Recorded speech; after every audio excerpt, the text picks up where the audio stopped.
제가 중학교 시절 학교를 이제 멀리 다녔어요.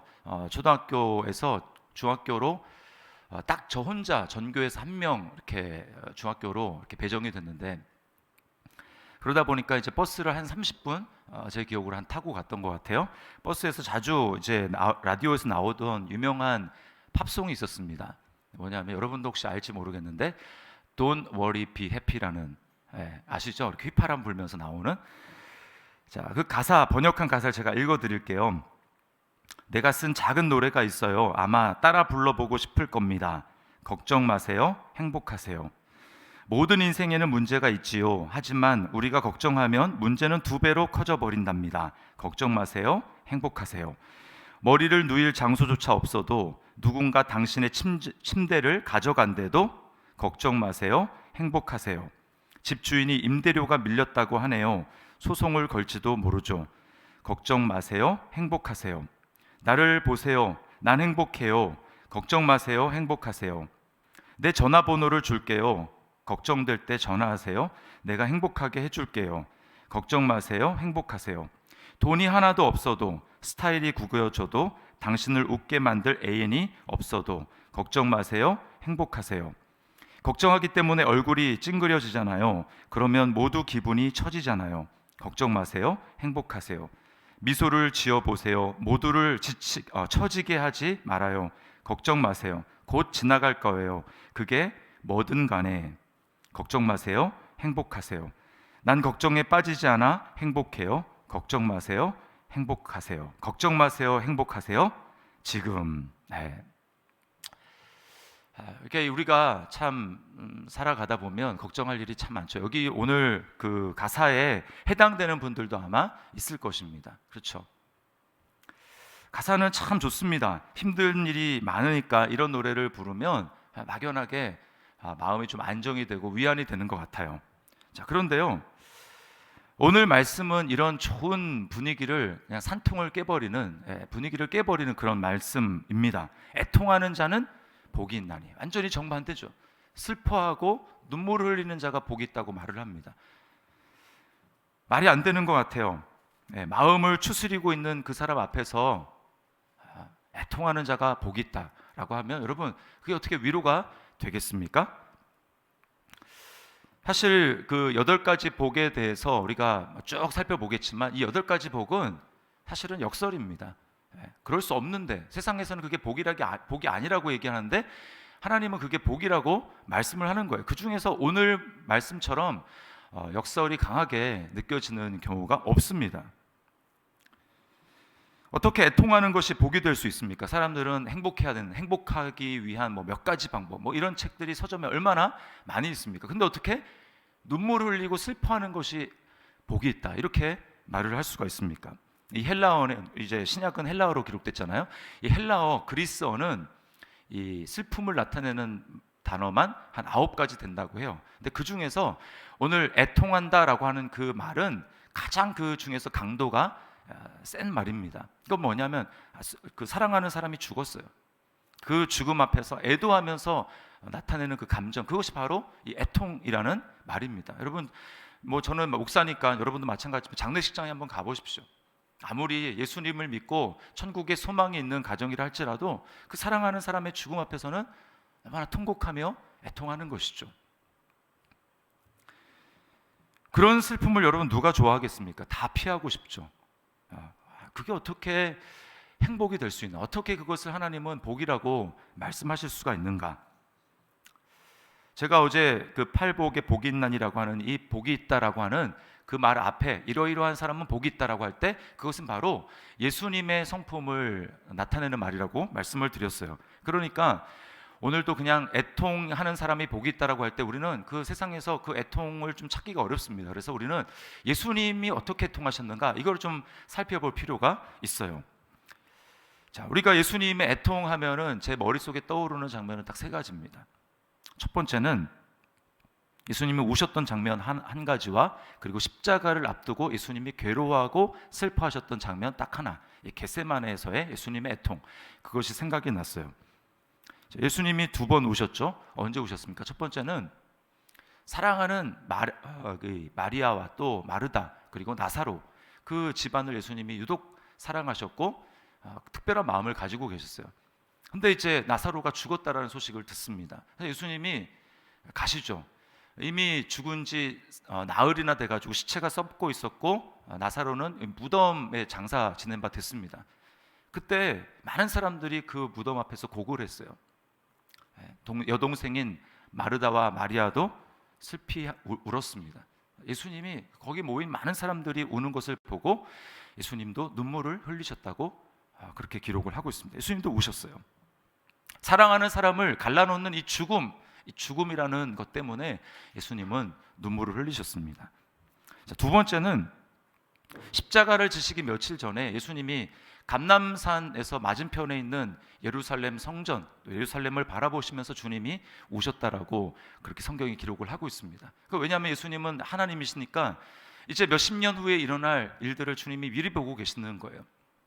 그때 이제 몇십 년 후에 정확히 얘기하면 AD 70년에 마사다 항쟁이라는 것이 있었습니다. 유대인들이 이제 로마에 대항해가지고 반역을 한 거예요.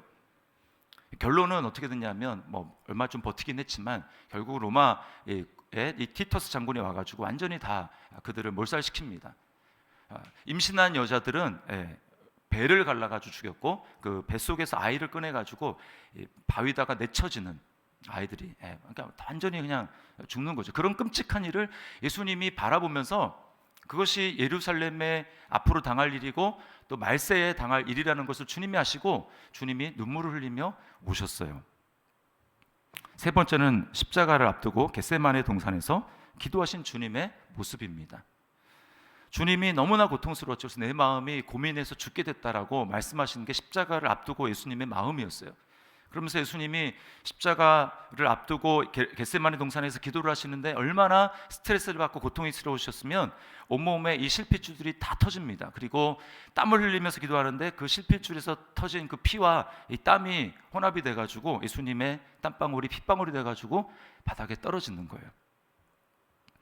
자, 이 세 가지 장면의 공통점이 뭘까요? 죽음, 예루살렘의 멸망, 그리고 겟세마네 동산의 기도.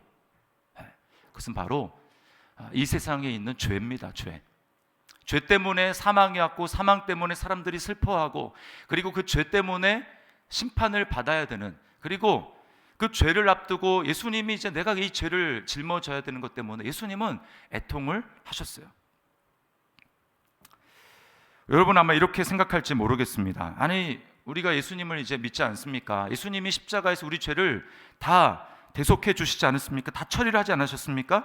그렇다면 다른 사람은 몰라도 예수님을 믿는 우리는 더 이상 죄가 가져오게 될 결과에 대해서 우리는 슬퍼하지 않아도 되는 것 아닙니까?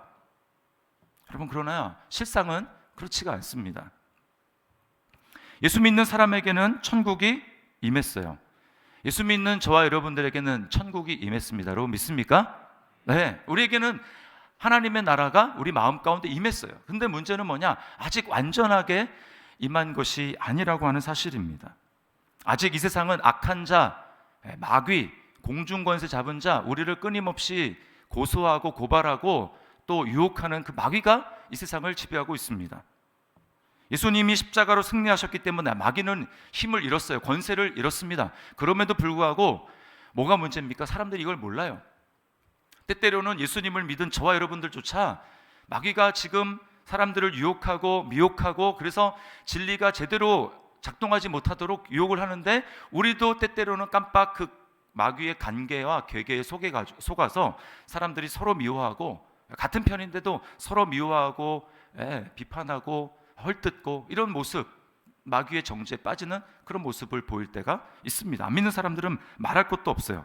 그들은 복음을 받아들이지 않았기 때문에 마귀가 있는 것도 인정하지 않고 그럼에도 불구하고 죄와 사망 속에서 여전히 슬퍼하면서 진정한 소망이 무엇인지 살아가고 있습니다.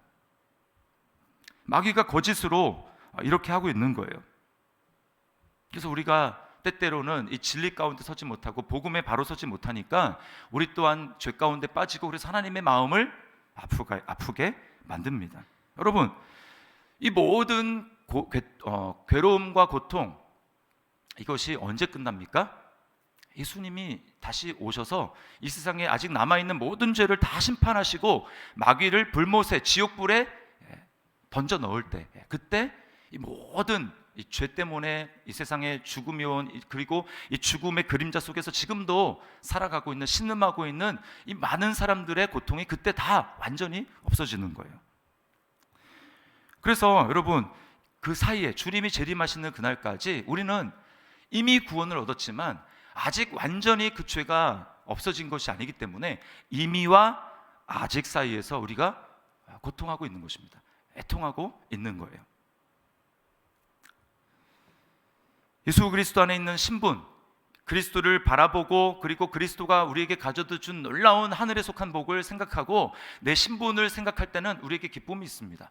발견하고 기뻐할 수 있어요. 그런데 거기서 잠깐만 시선을 돌려서 세상을 바라보고 내가 매일매일 감당해야 될 일들, 아직 죄 가운데 있는 살아가는 우리의 매일매일의 삶, 그것을 생각할 때 우리에게는 여전히 고통이 있고 괴로움이 있고 탄식이 있어요. 그래서 주님 바라보면 기쁘다가 세상 살아가면서 사람들 바라보면 우리에게는 언제 그런 기쁨이 있었는지 모를 정도로 괴로움과 고통이 우리에게 있습니다. 여전히 염려에 사로잡히기도 하고 위축되기도 하고 낙심이 되기도 합니다. 그래서 이미 이루어진 구원, 그러나 아직 이루어지지 않은 그 구원 속에서 이 낀 세대를 살아가는 성도들이 당하는 그 마음, 그것이 바로 애통이고, 바울 사도는 이걸 뭐라고 그랬냐면 이 탄식이라는 말로 표현을 했어요. 우리 소망이 없기 때문에 괴로워하는 게 아닙니다. 소망이 있어요. 분명한 소망이 있는데 그 소망 때문에 참느라고 괴로워하고 고통하는 것입니다. 그게 이루어질 때까지 어떻게든 참아내야 되니까 괴롭고 고통스러운 거예요. 이것은 마치 그 해산을 앞둔 여인의 고통과 같습니다. 이제 아이가 곧 태어날 거예요. 그러면 태어난 아이를 바라보면서 엄마는 너무나 기쁜 행복한 미소를 짓지 않습니까? 그러나 그 전까지는 산고의 고통이 있는 거예요. 그 고통은 희망을 가지고 있기 때문에 견뎌내야 하는 그러한 고통인 것입니다. 이게 바로 이 애통하고 탄식한다라는 것의 의미예요. 로마서 8장 23절 말씀 우리 같이 한번 읽어보도록 하겠습니다. 시작.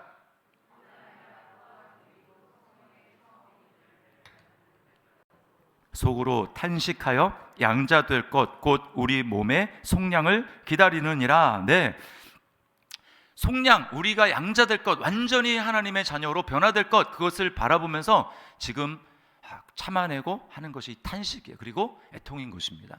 제가 이제 장례를 집례할 때 이렇게 장례식장에 오신 분들 중에서는 이제 이 이야기를 들으신 분도 있을 텐데, 이 장근태 목사님이라고 저희 아버지보다 목회를 일찍 시작하셨고 또 이제 몇 년 선배 되시는 목사님이 계세요. 제가 어렸을 때 이제 그분을 자주 뵀던 기억이 있습니다. 제가 아버지로부터 그분의 이제 간증을 들었어요. 이분이 이제 총각대 교육자로 헌신해 가지고 사역을 감당하시는데 이제 30대 초반입니다. 새벽에 이제 강대상에서 무릎 꿇고 기도하시다가 하나님 이분에게 환상을 보여주셨어요. 무슨 환상을 봤냐? 천국을 본 겁니다. 천국.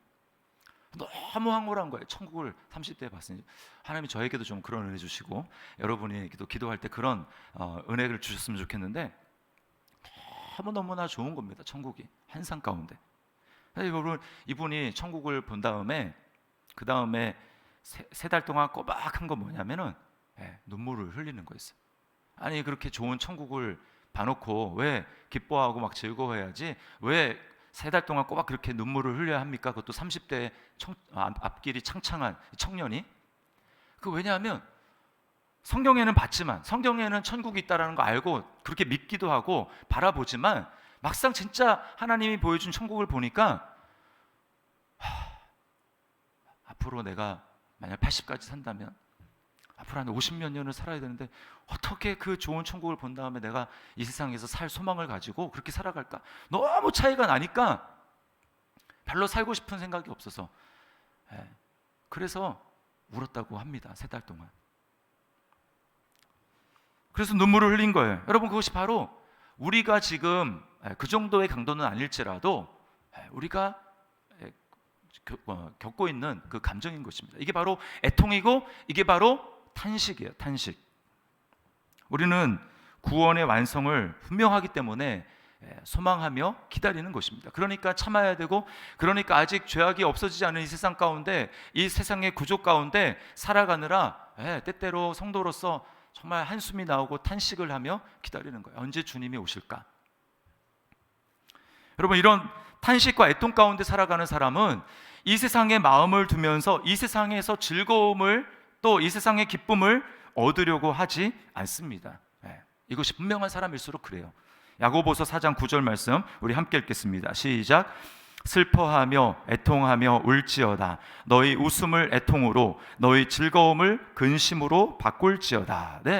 우리에게 주어진 운명이 너무나 분명하고, 그것이 우리에게 주어질 소망이 너무나 분명하다면 우리는 잠시 있을 이 세상에 마음을 두면서 여기서 어떻게 하면 내 슬픔을 좀 위로를 받아볼까, 그러지 않는다라는 거예요. 오히려 애통하며 우는 것입니다. 탄식하는 것입니다. 자, 그러면 우리가 무엇을 애통할까요? 두 가지인데, 첫 번째는 자신의 죄입니다. 자신의 죄 때문에 애통하는 거예요. 분명히 구원받았음에도 불구하고 여전히 내 안에 있는 세상 사람들과 많이 달랐으면 좋겠는데 다르지 않는 나의 모습, 천국의 길을 가는 사람이라고 하기에는 때때로는 너무나 부끄러운 나의 모습, 이 죄 때문에 애통하는 거예요. 여러분, 죄를 행위로만 생각하지 마십시오. 거짓말하고 남의 것 빼앗고, 그래서 또 빼먹고, 또는 화를 내거나 막말을 하거나 누군가를 미워하는 어떤 이런 행위들, 물론 그것도 죄죠. 그러나 더 깊숙한 곳에는 뭐냐? 마음입니다. 마음. 하나님을 사랑하지 않는 것, 하나님보다 세상을 더 사랑하는 것, 거기에 마음이 빼앗기는 것, 이게 죄입니다. 하나님을 기뻐하고 하나님만으로 감사하지 않는 것, 이것이 죄예요. 하나님보다 돈을 더 의지하고 하나님이 주신 안전보다 다른 것을 더 의지하면서 그것을 나의 안전으로 삼으려고 했던 불신앙, 여러분, 이것이 죄라는 것입니다. 주님이 나를 위해서 십자가에 못 박히셨다고 하는데도 마음에는 그 십자가를 얘기를 들어도 별로 감흥도 없고 무덤덤하고, 여러분, 그런 상태가 정상이 아니에요. 목사님, 언제 우리가 맨날 첫사랑 생각하면서 눈물을 흘리면서 그렇게 할 수 있습니까? 그거는 좀 아니지 않아요? 물론 우리가 매일 그렇게 눈물을 흘릴 수 있는 건 아니죠. 그러나 여러분, 예수님의 십자가를 생각하면서 자주자주, 매일은 아니라 할지라도 눈물을 흘리지 않는다, 그러면 여러분 한번 생각을 해봐야 됩니다. 그게 올바른 상태가 아니에요. 여러분, 예수님의 십자가 때문에 언제 울어봤습니까? 예수님을 처음 만날 때 울어봤습니까? 최근에 예수님의 십자가의 그 용서와 사랑과 나를 대신해서 십자가에서 죽으신 그리스도의 그 사랑 때문에 여러분 최근에 울어본 게 언제예요? 주님은 에베소 교회 성도들을 향해서 너희의 처음 사랑을 버렸다, 이걸 지적하셨어요. 그걸 회개하라고 말씀을 하셨습니다. 스펄전 목사님이 그런 일화가 있다고 하지 않습니까? 어느 날 서재에서 눈물을 흘리며 울고 있었어요.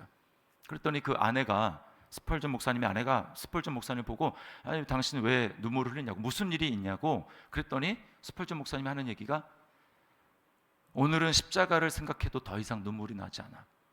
그래서 운다는 거예요. 십자가를, 주님이 나를 위해서 내 죄를 주시고 십자가에서 죽으시고 부활하셨는데, 나를 위해서 십자가에 못 박히신 예수님을 생각해도 더 이상 눈물이 나지 않는 자신의 이 무덤덤함, 자신의 마음의 이 딱딱함, 굳어진 마음, 이것 때문에 내가 어떻게 이럴 수 있을까라고 하면서 그것 때문에 눈물을 흘렸다라는 것입니다. 여러분, 예수님을 사랑하는 우리의 마음이 식어져 버린 것, 이것 때문에 우리는 스펄전 목사님처럼 눈물을 흘려야 됩니다. 하나님, 나에게 다시금 눈물을 회복할 수 있도록. 물론 눈물을 흘리는 게 다 능사는 아닙니다. 그러나 여러분, 우리는 자주자주 때때로 십자가를 바라보면서, 주님의 그 나를 위해서 희생하신 십자가를 바라보면서 눈물을 흘릴 수 있어야 돼요.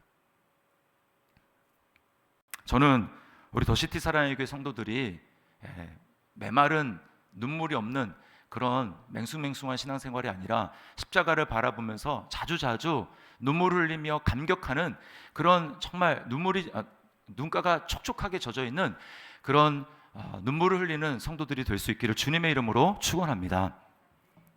제가 그것 때문에 저기 뒤에 있는 이정숙 사모랑 결혼하게 된 거예요. 결정적으로 새벽에 눈물 흘리는 그 모습 때문에 은혜 받는 모습이 너무나 아름다워서, 다른 건 아름답지 않다는 뜻은 아닙니다. 여러분이 오해를 하지 마시기 바랍니다. 두 번째는 무엇을 위해서 애통할 것인가? 영혼들을 위해서 애통해야 합니다. 영혼들을 위해서. 여러분, 세상이 갈수록 여러분도 다 느끼잖아요. 매스컴 보면서 뭘 느낍니까? 정말 점점 1년이 다르게, 하루가 다르게 세상이 점점 악해져 가는구나. 점점 사람들이 자기 중심적으로 이기적으로 변해가는구나. 자기를 사랑하고 쾌락을 사랑하는구나. 옳은 것보다, 진리보다는 내가 느끼기에 좋은 것, 내가 좋으면 됐지, 감정을 따라가는구나. 점점 감각적이 되어갑니다. 그러다 보니까 뭐예요? 감각은 느끼는 것 아닙니까? 영원한 진리보다는 지금 당장 나에게 느껴지는 어떤 감정, 이것을 추구하며 살아갑니다. 영혼에 대해서 사람들이 점점 관심이 없어져요. 한국 갤럽이 19세 이상의 이제 1,500명을 대상으로 한국인의 종교 현황을 이제 통계를 냈습니다. 당신에게 종교가 있습니까? 이렇게 물어보는 거죠. 기독교가 아닙니다. 종교입니다. 불교가 됐든 어쨌든 하나라도 믿는 게 있느냐 물어봤어요. 그랬더니 2004년에는 그 종교가 있다라고 하는 것에 54%가 난 종교가 있다라고, 이게 절반이 넘는 숫자죠. 그런데 2021년에는 40%로 절반에 미치지 못합니다. 기독교가 아니라 종교가 그렇다는 얘기예요. 특히 청년층의 이탈이 심각합니다. 2021년 올해 20대의 경우에는 종교를 가지고 있는 이 청년 20대가 22%, 30대는 30%밖에 안 돼요. 그 왜 종교를 갖지 않습니까? 물어봤더니 여러 가지가 있는데 그 중에 60%가 뭐라고 대답했냐면 관심이 없다. 관심이 없대요. 종교에 관심이 없대요. 10명 중에 6명이 종교에 관심이 없다라고 하는 것입니다. 저희가 그 통계를 보면서 뭘 느꼈냐면 예수님의 말씀이 떠올랐어요. 정말 말세에는 예수님이 임재하실 때 인자가 임할 때도 이러하리라 라고 하면 예수님이 노아의 때를 들지 않았습니까? 사람들이 먹고 마시고 시집가고 장가가고 사고 팔고 하는, 그게 잘못된 거 아니죠. 다 우리가 그러해야지만 살 수 있지 않습니까? 육신을 가지고 있으니까. 문제는 뭐냐면 사람들이 거기에 완전히 매몰돼 가지고 눈에 보이지 않는 영원한 것에 대해서 관심이 없다라는 거예요. 그냥 어떻게 하면 하루하루 먹고 살까? 거기에 마음이 완전히 빼앗겨서 영적으로는 잠을 자는 이 시대에 살고 있다라는 것입니다. 그래서 노아의 홍수가 올 때까지 사람들이 홍수가 언제 오겠어? 노아가 이제 곧 하나님의 홍수를 심판하신다고 해도 믿지 않고 그런 일이 실제로 있겠어 하면서 실제로 홍수가 올 때까지 사람들은 깨닫지 못하다 그냥 다 멸망해버린 거 아닙니까? 주님이 뭐라고 말씀하냐면 인자의 임함도 그와 같으리라. 다 관심이 없는 거예요. 여러분, 이렇게 무섭게 세속화가 되고 있는 이때에 그냥 얄팍한 don't worry, be happy 이런 정도로 여러분 이 세상에서 그냥 잠깐의 마음의 어떤 가사나 어떤 책이나 심리 상담이나 이런 것들을 통해 가지고 마음의 위안을 삼는 게 다일까요? 그렇게 살다가 끝나면 어떻게 되는 것입니까? 끝나면 하나님의 심판을 받는 거예요. 여러분은 여러분의 자녀는 그러지 않으리라고 확실하게 장담할 수 있습니까? 우리 자녀는 그렇지 않을 겁니다. 우리 자녀는 끝까지 믿음을 지킬 겁니다. 믿음을 가지고 내가 예배하던 자리에 앉아서 예배할 것이고 내가 기도하던 자리에 앉아서 내 뒤를 이어서 기도를 할 것입니다. 여러분 그렇게 장담할 수 있어요? 이렇게 세상이 점점 악해져 가고 있는데 장담할 수 없으니까 어떻게 해야 됩니까? 우리 자녀들을 위해서, 다음 세대를 위해서, 이 세대를 위해서, 영혼들을 위해서 애통하며 기도해야 되는 거예요. 자녀들을 학원 보내고 과외시키고 또 아파트 대출금 갚기 위해서 맞벌이를 하는 성도들이 점점 늘어나고 있죠. 제가 그것을 뭐라고 탓할 생각은 없습니다. 우리가 살아야 되니까 그렇게 해야 되죠. 그러나 중요한 것은 그렇게 세상 일에 마음을 쏟는 것, 그것 이상으로 영혼들을 바라보면서 자신의 영혼을 위해서 또 자녀들의 영혼을 위해서 이 시대에 내가 기도해야 될 영혼들을 위해서 애통하는 마음을 가지고 기도하고 있느냐는 것입니다. 주님이 뭐라고 말씀하셨어요? 나를 위해 울지 말고 너희와 너희 자녀들을 위해서 울라, 이 세대를 위해서 울라. 주님이 그렇게 말씀하셨어요. 우리는 그런 믿음의 안목을 가지고 있어야 된다는 것입니다. 그냥 나 믿었으니까, 나는 이미 천국 가니까 나는 항상 기쁘고 즐거워, 난 문제가 없어. 그럼 우리가 이렇게 살 수 있겠냐는 거예요. 우리는 부모 세대의 기도의 빚을 졌습니다. 부모님, 여러분 믿는 부모님 두신 분들 한번 생각을 해보세요. 믿는 부모님들이 나를 위해서 얼마나 기도하셨는가. 그 기도에 그 쌓은 기도가 있었기 때문에 우리가 믿음을 가지고 이렇게 살아가고 있는 것 아닙니까? 그렇다면 그러한 기도의 빚을 진 사람으로서 우리는 그 기도의 빚을 갖고 있냐는 거예요. 자녀들을 위해서 정말 부모 세대가 기도하는 것처럼 그렇게 기도하고 있냐는 것입니다. 이제는 우리가 우리의 다음 세대를 위해서, 이 세대를 위해서, 영혼들을 위해서 우리가 기도해야 된다는 거, 애통하면서 기도해야 된다는 것입니다. 하나님, 내가 주님 앞에 할 수 있는 것이 기도밖에 없습니다. 아무리 말을 해도 내 말에 능력이 없습니다. 하나님, 내가 그래서 눈물로 주님 앞에 기도하오니 하나님께서 저 영혼을 불쌍히 여겨주시고 구원의 은혜를 베풀어 주십시오라고 하나님 앞에 안 되니까, 내 말빨이 안 먹히니까 애통하며 기도하는 것입니다. 찬송가 가사에 이런 찬송가 있죠. 웬일인가 내 형제여 재물만 취하다 세상 물질 불탈 때에 너도 타겠구나. 여러분, 이게 먼 미래가 아닙니다. 그러므로 우리가 애통해야 되는 거예요. 나의 죄를 위해서, 그리고 영혼들을 위해서 우리가 애통하며 기도해야 하는 것입니다. 마지막 우리가 살펴볼 것은 이렇게 애통하는 자가 누리는 복이 뭐냐는 거예요. 그것은 오늘 본문에서 위로라고 말씀합니다. 애통하는 자는 복이 있나니 그들이 위로를 받을 것이며, 그 위로는 세상의 위로가 아닙니다. 그 위로는 바로 하나님의 위로인 거예요. 여러분, 아이가 슬퍼서 눈물을 흘릴 때 그 아이에게 가장 위로가 되는 건 뭘까요? 엄마입니다. 엄마의 존재입니다. 엄마의 품에 안겨서, 엄마의 치마폭에 푹 안겨서 달려와서 엄마를 안고, 그때 엄마가 있으면 위로가 되는 거예요. 네가 그렇게 힘들었구나. 아들아, 딸아, 네가 그렇게 힘들었구나. 괜찮아. 엄마가 있잖아. 라고 하는 그 엄마의 존재 자체가 아이에게 위로가 되는 것이죠. 그러니까 올해 이제 뭐 장모님이랑 장인어른 다 떠나보낸 아내가 가끔 이제 속상한 일이 있잖아요.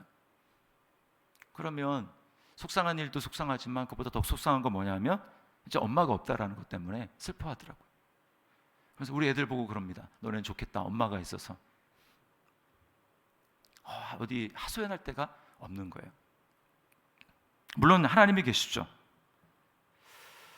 그 엄마의 존재 자체가 우리에게 위로가 된다라는 것입니다.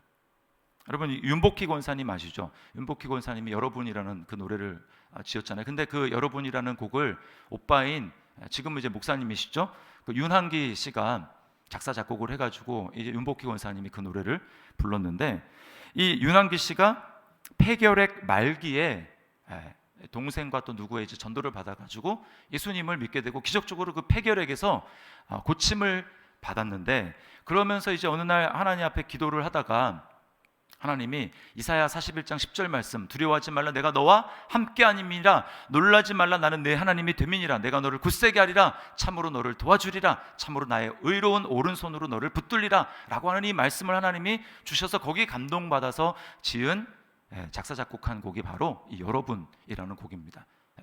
그 당시에 윤복희 씨 동생이 이혼을 하고 너무나 괴로워하고 있었는데 동생을 좀 위로할 수 있는 방법이 없을까, 그렇게 기도하다가 하나님이 그 말씀을 주셔서 그래서 작곡한 곡이 여러분이라는 거예요. 가사 아시겠지만 이렇게 됩니다. 네가 만일 괴로울 때면 내가 위로해 줄게. 네가 만일 서러울 때면 내가 눈물이 되리.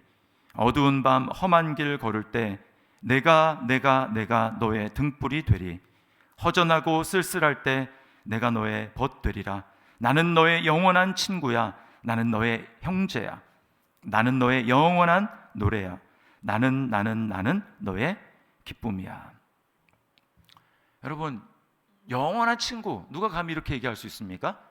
나는 너의 영원한 친구야, 이렇게 말씀하실 수 있는 분은 예수님밖에 없어요.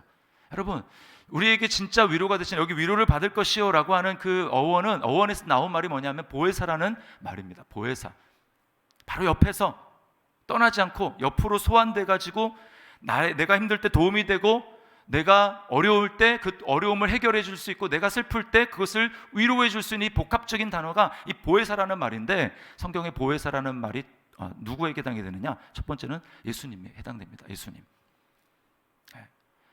하나님이 느껴지지 않으니까 느껴지지 않는 하나님 느껴보라고 우리와 똑같은 몸을 입고 임마누엘, 우리와 함께 하신 하나님으로 이 땅에 오신 분이 바로 예수 그리스도세요. 그래서 예수님이 말하지 않습니까? 내가 보혜사다, 다른 보혜사를 너에게 보낸다. 그 말은 예수님 자신이 보혜사라는 말입니다. 내가 너 옆에서 너와 함께 할 거야, 너를 떠나지 않을 거야. 예수님이 우리와 떠나지 않는 증거로 보여주신 게 뭐예요? 예수님이 몸을 입고 부활하신 그 예수님이 몸을 떠나지 않으시고 우리와 똑같은 모습으로 있다라는 거죠. 교회의 머리가 되셨다라는 거죠. 그 예수님이 우리와 함께 하시고, 또 누가 보혜사입니까?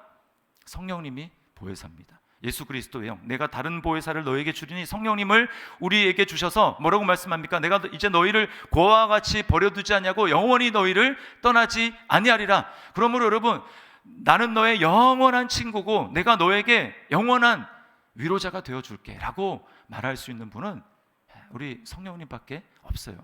여러분, 눈에 보이지 않지만 이 새벽에 우리에게 분명히 함께 하시는 그 성령님의 존재를 여러분 믿음의 눈으로 바라보시기를 바랍니다. 그분이 우리를 떠나지 않으세요. 엄마라고 불러봐서 언제든지 안길 수 있는 존재가 바로 성령님이십니다. 엄마는 우리 곁에 없어요. 그래서 내가 찾을 때, 필요할 때 없을 수 있습니다.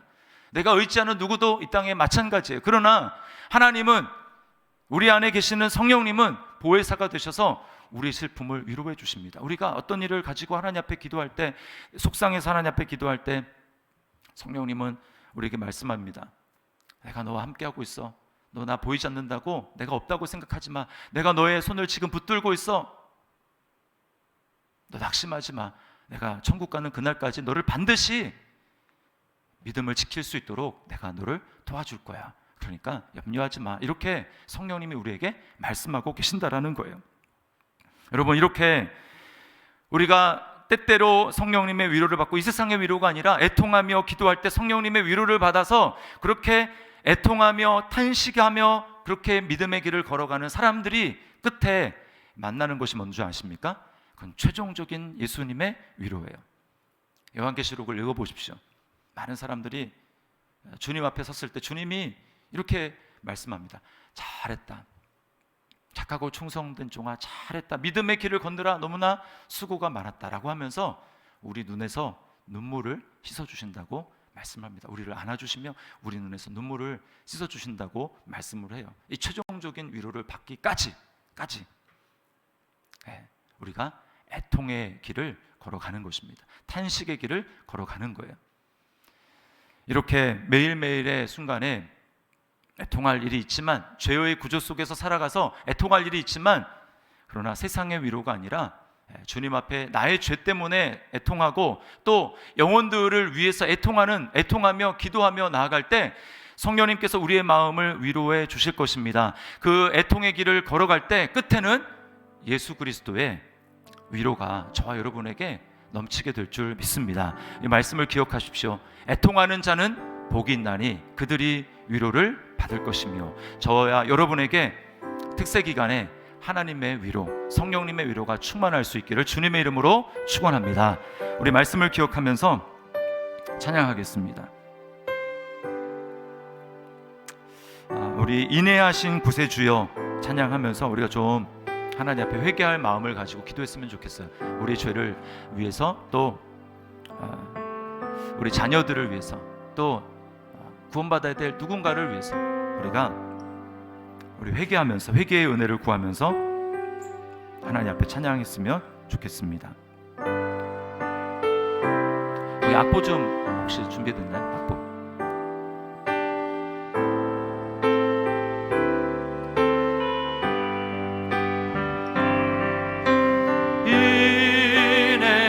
자비하신 구세주여, 내가 비오니 죄인오라 하실 때 날 부르소서. 죄인오라 하실 때에 날 부르소서. 주여 주여 내가 비오니